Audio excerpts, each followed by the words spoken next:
اعوذ باللہ من الشیطان الرجیم بسم اللہ الرحمن الرحیم الحمدللہ رب العالمین صلی اللہ محمد وآلہ اجمعین وسیدنا وإمامنا وحجتنا وولی العالمین اجل اللہ فرجہ الشریف ثم السلام علی رب الانبیاء خاتم النبیین صلی اللہ علیہ وآلہ وسلم وعلى آخر السماوات والأرض سحب العصر والزمان أجل الله فرجهم الشريف على لعنة الله على أعدائهم أجمعين من يوم القيامة إلى يوم الدين صلوات الله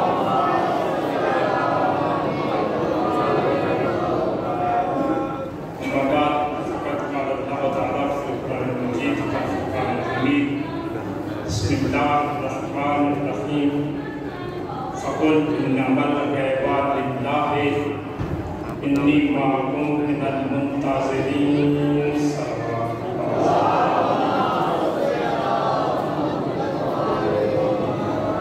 عظمت خاندان رسالت جماعت پہ صلوات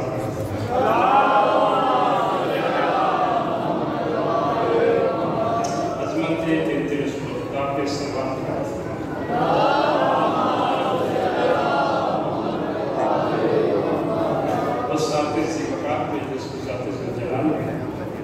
ایک لاکھ 24,000 یا کی محنت عملی اور وطنی طور پر نافذ کرنے کے غرض سے اپنی غیبت کی دلیل کے طور پہ اپنی پاس پردہ غیبت میں چھپا رکھا ہے اور اپنی بے مثل بے نظیر کتاب میں اس کو بقیت اللہ قرار دیا ہے بقیت اللہ کی عظمت اور اپنی بقا کے لیے صلوات کرتا ہے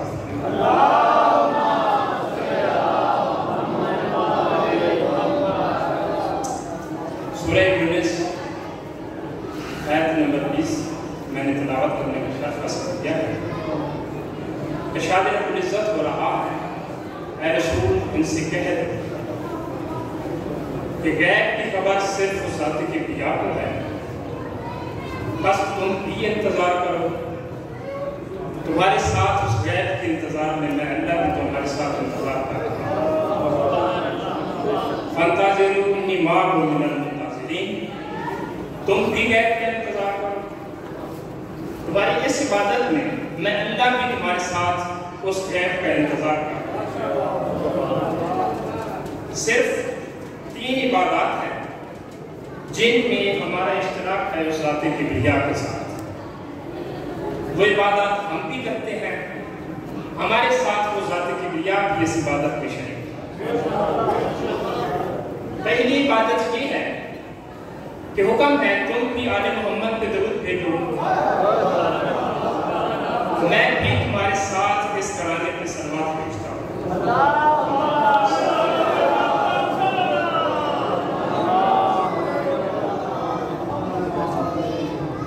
دوسری اشتراکی عبادت، اللہ بھی دشمنان آل محمد پہ لعنت کرتا ہے اور ہمیں بھی لعنت کرنے کا حکم۔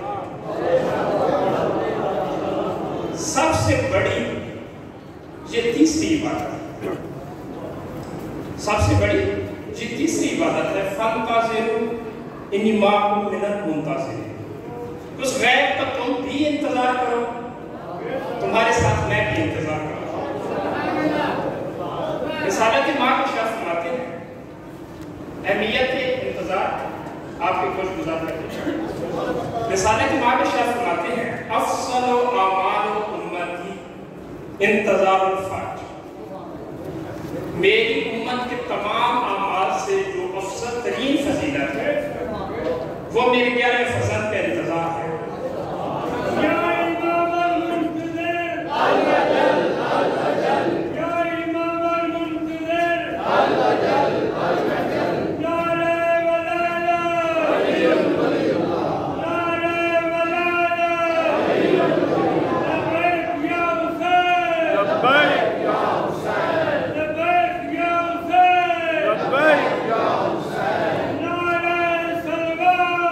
اللہ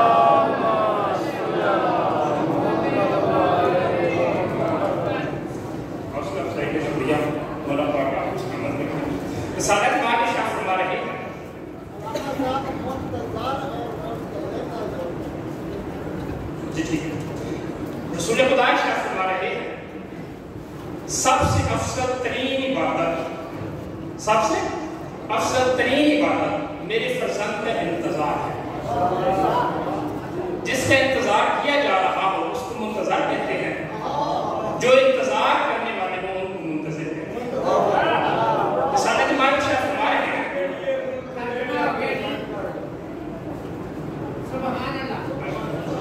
سب سے افضل ترین عبادت میرے قہر کا فرزند کا، میرے قہر کا انتظار ہے.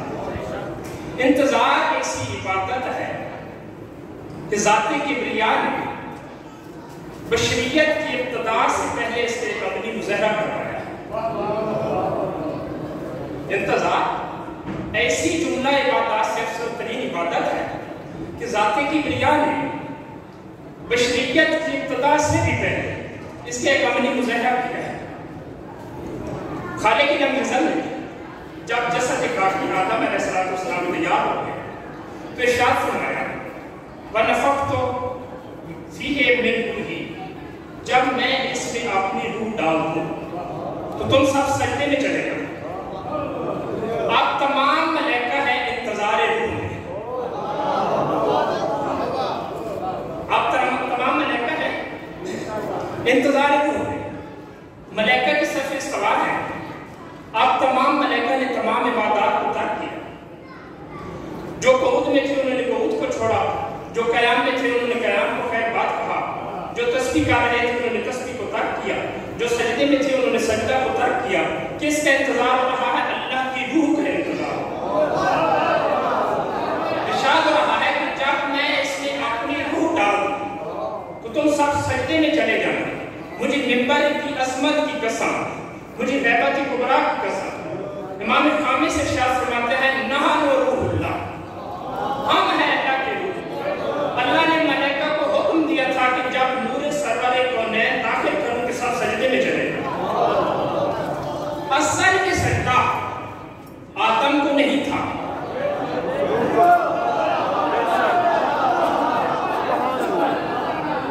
اصل میں سجدہ آدم کو نہیں تھا. تمام ملائکہ کو منتظرین بنا دیا گیا ہے کہ انتظار کرو روح اللہ کا. جب میں اس میں اپنی روح ڈالوں تو اس وقت تم سب سجدے میں چلے گئے. اصل سجدہ کس کو تھا؟ نور سرور کونین کو تھا. کچھ لوگوں کے چہرے اڑ گئے ہیں. امام محمد باقر علیہ السلام ارشاد فرماتے ہیں کسی سے برداشت ہو یا نہ حوالہ دینا میری ذمہ داری ہے. مجھے اس ذات کبریا کی قسم، اللہ وحدہ لا شریک کی وحدانیت کی قسم. امام محمد باقر علیہ السلام ارشاد فرماتے ہیں تم جب بھی تکبیرۃ الاحرام کے لیے کھڑے ہو تو تمہاری عبادت تب قبول ہوگی جب تم سامنے کسی حجت کو رکھو گے. تمہاری عبادت قبول تب ہوگی کہ تکبیرۃ الاحرام کے بعد جب تم کسی حجت کو سامنے رکھو. اس بات پہ ایک بندی ثبوت ایران کے بہت بڑے عالم دین گزرے ہیں محمد تقی باجوی، سامنے نام سن رکھا. وہ ایسی شخصیت ہے جن سے کوئی بھی اہل تشیع نا واقف نہیں. محمد تقی باجوی اپنی کتاب میں لکھتے ہیں کسی نے ان سے پوچھا کہ قبلہ آپ گریہ بہت کرتے ہیں، آپ جب بھی نماز ادا کرتے ہیں آپ گریہ بہت کرتے ہیں. ایک دفعہ مجھے بھی شرف ہوا ان کی مسجد میں جا کر نماز ادا کرنے کا، مگر میری شاید بدقسمتی تھی کہ اتنا گمبھیر رش تھا کہ مجھے وہاں ایک قدم رکنے کی بھی جگہ نہیں ملی. لوگ دور دراز سے چل کر ان کے پیچھے نماز پڑھنے کے لیے آئے گا. ان سے سوال کیا ان کے پیچھے رش کی وجہ تھی کہ وہ خضوع و خشوع بہت کرتے تھے. ان سے طالب علم نے سوال کیا قبلہ آپ کے اتنے خضوع و خشوع کی وجہ کیا ہے؟ کتاب لکھوانا میری ذمہ داری ہے. محمد تقی باجوی کہتے ہیں خضوع و خشوع کی مین وجہ یہ ہے کہ میں جب تکبیرۃ الاحرام کہتا ہوں تو اس کے بعد میں سامنے حجت خدا کو رکھ کے عبادت کرتا ہوں. تکبیرۃ الاحرام کے بعد میں حجت خدا کو سامنے رکھتا ہوں. تو بس اس ہستی کا انتظار افضل میں عبادت ہے، تمام عبادات سے افضل ترین عبادت انتظار فرد ہے۔ تو جس ہستی کی عبادت کی اتنی اہمیت ہے، اس ہستی کی عرفان کی کیا اہمیت ہے؟ حدیث ہے ماتا علم یعرف امام زمانے ماتا میتت جہلیہ، جو بھی اپنے زمانے کی حجت کی معرفت نہیں رکھتا وہ جہلیت کی موت، جو بھی زمانے کی حجت کی معرفت نہیں رکھتا وہ جہلیت کی موت۔ تو عرفان کے لیے ضروری ہے کہ اگر بہتر عرفان حاصل کرنا چاہتے ہیں تو ہم حجت خدا سے منصوبات کے عرفان حاصل کریں۔ سب سے پہلے حجت خدا سے منصوبات کا عرفان حاصل کریں۔ حجت خدا سے منصوبات میں سے پہلی جو چیز ہے وہ ہے نالین امام زمانہ، وہ ہے نالین اقدس امام زمانہ۔ روایات میں ملتا ہے، کتاب ابھی گاڑی میں موجود ہے، بات بڑی وزنی ہے، روایات میں ملتا ہے کہ حجت خدا اس وقت تک ظہور نہیں فرمائیں گے جب مولا کی نالین اقدس اسرار الہیہ بیان کرنے شروع نہ کریں۔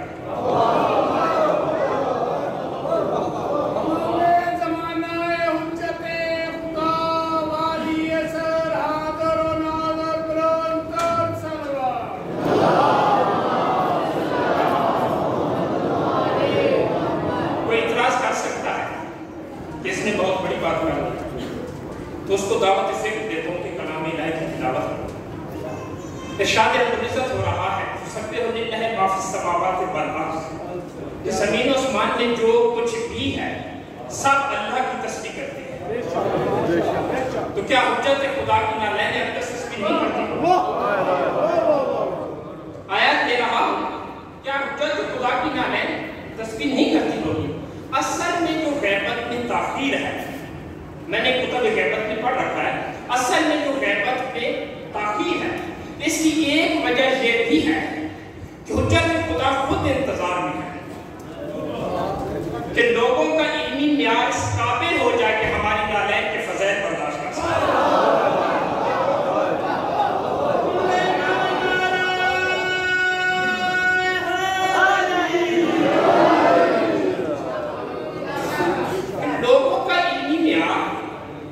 اس قدر بلند ہو جائے کہ ہماری نالین کی معرفت حاصل کر سکے۔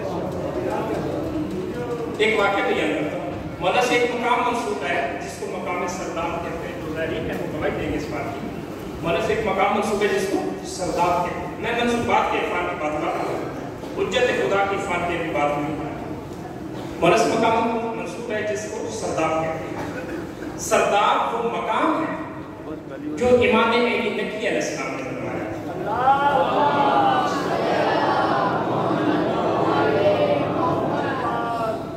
سرداب وہ مقام ہے جو امام علی نقی علیہ السلام نے بنوایا تھا، اور مولا کائنات اس میں اکثر چھپ چھپ کے عبادت کیا کرتے تھے۔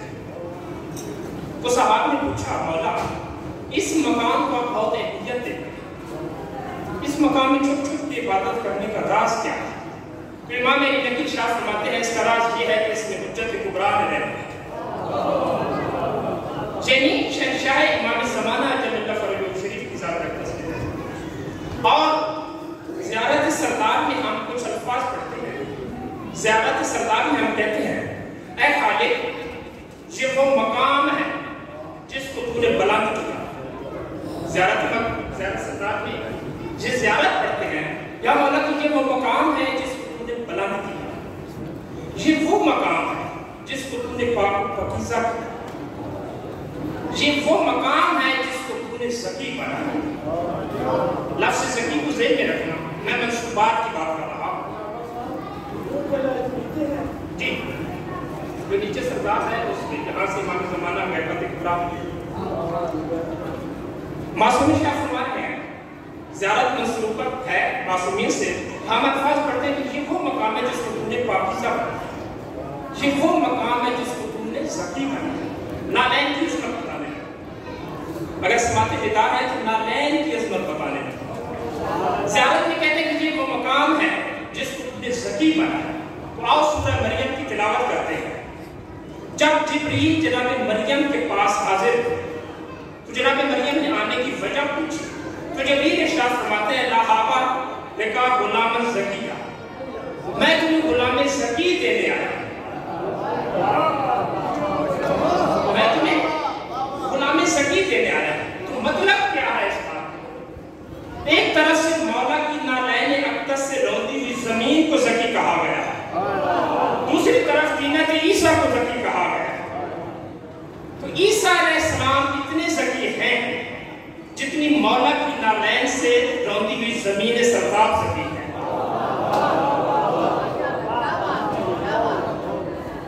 سورہ مریم اور زیارت سرداب آپ دونوں ملاحظہ کر سکتے ہیں۔ ادھر سرداب کو زکی کہا گیا ہے، ادھر جناب عیسیٰ کو زکی کہا ہے۔ عیسیٰ کی اہمیت کیا ہے؟ امام زمانہ کے مقابلے میں سب نے سن رکھا ہے، سب نے سن رکھا ہے کہ سب اس ذات حجت کی انتظار میں ہے، خود ذات الہیہ اس کی انتظار میں ہے۔ 313 اصحاب انتظار میں ہیں، اصحاب کہف انتظار میں ہیں، یوشع بن نون انتظار میں ہیں، عبداللہ بن دینار انتظار میں ہیں، جناب مالک اسکر انتظار میں ہیں، یوشع بن نون نفس زکیہ انتظار میں ہیں، جنہوں نے 25 ذی الحج کو آقام کو جانے ہیں امام زمانہ کی اہل مکہ کو، اور 25 ذی الحج کو شہید ہونا ہے جناب نفس زکیہ۔ روایات میں ملتا ہے کہ نفس زکیہ کی شہادت کے 15 دن بعد، نفس زکیہ کی شہادت کے 15 دن بعد حجت خدا ظہور فرمائے۔ انتظار میں ہے نفس زکیہ، انتظار میں ہے اصحاب کربلا، حتیٰ کہ خود انتظار میں ہے وہ ذات کبریہ۔ یہ تو وہ ہستیاں ہیں جو انتظار میں ہیں، خود عیسیٰ نبی انتظار میں ہے۔ عیسیٰ اور امام زمانہ کی کوئی مطابقت نہیں ہے، ادھر عیسیٰ نے بھی ظہور فرمانا ہے، ادھر امام زمانہ پاک نے بھی ظہور فرمانا ہے، ان دونوں میں کوئی مطابقت نہیں ہے۔ کتاب کی ذمہ داری میری، جب عیسیٰ علیہ السلام ظہور فرمائیں گے تو مسجد دمشق کے بائیں مینار کے ساتھ ظہور فرمائیں گے، مسجد دمشق کے بائیں مینار کے ساتھ۔ بعض روایات میں مسجد کوفہ بھی ہے، مگر جو اتھینٹک روایت ہے وہ ہے مسجد دمشق۔ یہ صورت میں نازل ہے، میں نے پڑھا ہے کہ 2 ملک کے کندھوں پہ جناب عیسیٰ ہاتھ رکھے ہوئے ہوں گے اور مسجد دمشق میں نازل ہوں۔ جب نازل ہوں گے تو عیسیٰ نبی کے ساتھ سے پانی ٹپک رہا، آگے بڑھ کر وہ سوال کرے، یا عیسیٰ آپ آسمانوں سے آ رہے ہیں، تو آپ کے بازو سے یہ پانی کا کیسا ٹپکنا ہے؟ تو عیسیٰ نبی فرمائیں گے کہ آپ کو پتہ نہیں میں نے حجت کبریٰ کی پیش ہونا تھا، آگے کوثر سے غسل کر کے آیا،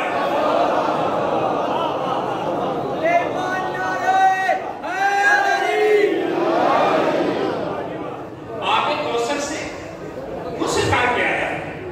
جب عیسیٰ نازل ہوئے اس وقت نماز صبح کا وقت، کون سا وقت ہوگا؟ سب نے سن رکھا ہے کہ آنا ہے، پیچھے نماز پڑھنی ہے، کون سی نماز پڑھنی ہے، کون سا وقت؟ جب عیسیٰ فرمائیں گے اس وقت نماز صبح کا وقت ہوگا۔ ایک صلوات پڑھو۔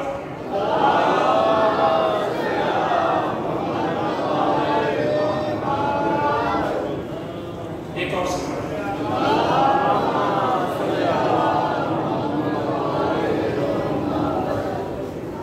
جب عیسیٰ علیہ السلام ظہور فرمائیں گے تو نماز صبح کا وقت ہوگا، اس وقت صورتحال کیا ہوگی؟ صفحے بند، امام زمانہ خود اقامت کہے،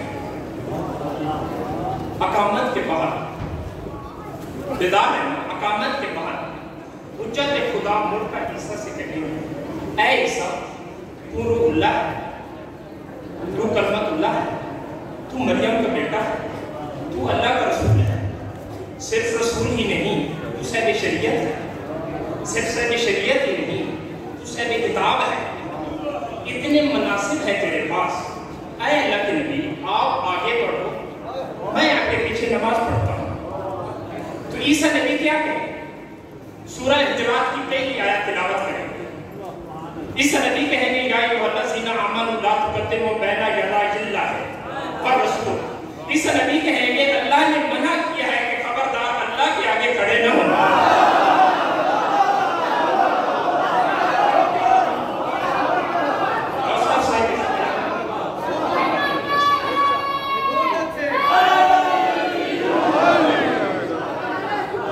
پردہ توحید میں خود کا آ رہا